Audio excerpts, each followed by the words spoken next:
پاکستان کی سویڈن میں قرآن پاک کی بے حرمتی کی مذمت، وزیر اعظم شہباز شریف کی OIC کے پلیٹ فارم سے شیطانی فعل روکنے کی حکمت عملی بنانے کی تجویز، کہا مقدس کتابوں اور ہستیوں کی بے حرمتی اظہار کی نہیں، دنیا کو مستقل تکلیف دینے کی آزادی ہے، عالم اسلام اور مسیحی دنیا کو مل کر اس سازش کو روکنا ہوگا۔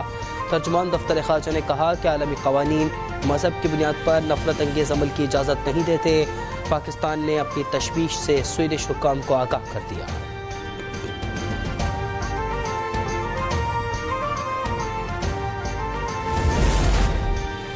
وزیر اعظم شہباز شریف کا IT برآمدات $20 ارب تک لے جانے کا عزم، انفارمیشن ٹیکنالوجی سیمینار اور IT منصوبوں کے اجرا کی تقریب سے خطاب میں کہا، برآمدات اور سرمایہ کاری میں اضافے کے لیے تمام وسائل بروئے کار لا رہے ہیں، معاشی بحالی کے قومی منصوبوں کو تمام اسٹیک ہولڈرز کی حمایت حاصل ہے، ان پر عمل درآمد سے ملک کو خوشحال بنائیں گے۔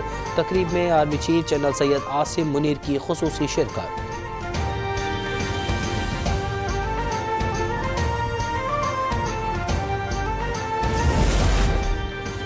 پاکستان نے روس یوکرین جنگ روکنے کے لیے کردار ادا کرنے کی پیشکش کر دی۔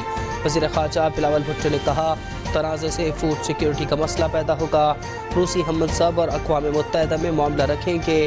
یوکرینی وزیر خارجہ نے کہا کہ خوراک کے بحران میں مدد کر کے خوشی ہوتی ہے، پاکستان کو اچھا پارٹنر سمجھتے ہیں۔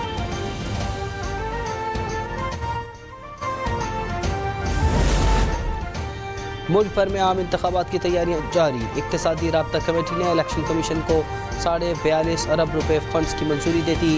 اسپیشل سیکرٹری الیکشن کمیشن ظفر اقبال کہتے ہیں، 12 اگست کو اسمبلیاں تحلیل ہونے پر 11 اکتوبر تک انتخابات کروا دیں گے۔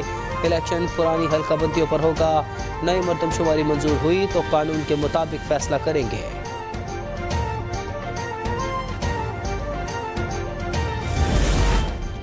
انتخابی اصلاحات کے لیے قائم پارلیمانی کمیٹی نے مجوزات ترامیم کا مسودہ تیار کر لیا۔ حلقہ بندیوں کا عمل انتخابی شیڈول کے اعلان کے 4 ماہ قبل مکمل ہوگا۔ تمام انتخابی حلقوں میں رجسٹرڈ ووٹرز کی تعداد برابر رکھنے کی تجویز۔ حلقہ بندیوں کے خلاف شکایات 30 روز میں کی جا سکے گی۔ اوورسیز پاکستانیوں کے لیے ووٹنگ کی سہولت الیکشن کمیشن کو دینے کی تجویز۔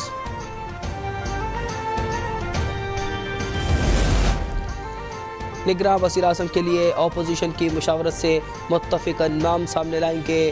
معیشت کو پوری طرح سہارا تو نہیں دے سکے لیکن سمت ضرور متعین کر دی، خواجہ آصف کا دعویٰ، کہا سائفر کو سیاسی ساکھ بحال کرنے کے لیے استعمال کرنا گھٹیا حرکت ہے، چیئرمین تحریک انصاف کو قیمت چکانا پڑے گی۔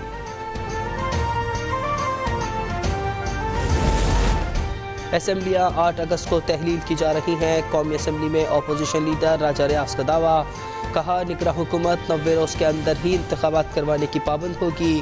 1 اگست کو وزیر اعظم سے ملاقات متوقع ہے، اسی روز نگراں وزیر اعظم کے لیے نام دوں گا۔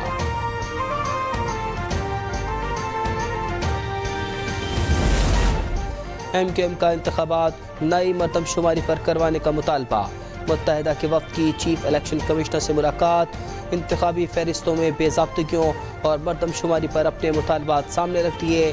فاروق ستار کہتے ہیں کہ الیکشن کمیشن نے ہمارے مطالبات دیکھنے کی یقین دہانی کروائی ہے، وزیر اعظم کا فرض ہے کہ ہمارا مقدمہ سنیں۔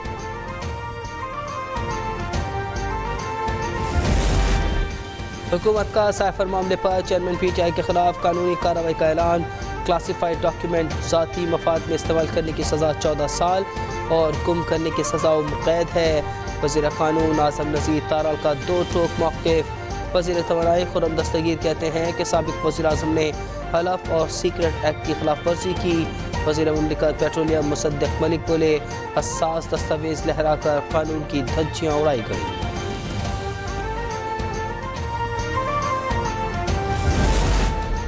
رہنما استحکام پاکستان پارٹی فردوس عاشق اعوان کا سائفر معاملے سے جڑے تمام کرداروں کو قانون کے کٹہرے میں لانے کا مطالبہ، کہا سابق پرنسپل سیکرٹری اعظم خان نے سابق وزیر اعظم کے گرد جال بنا، ان کے کانوں میں زہر گھولتے رہے اور سیاستدانوں سے متنفر کرواتے رہے۔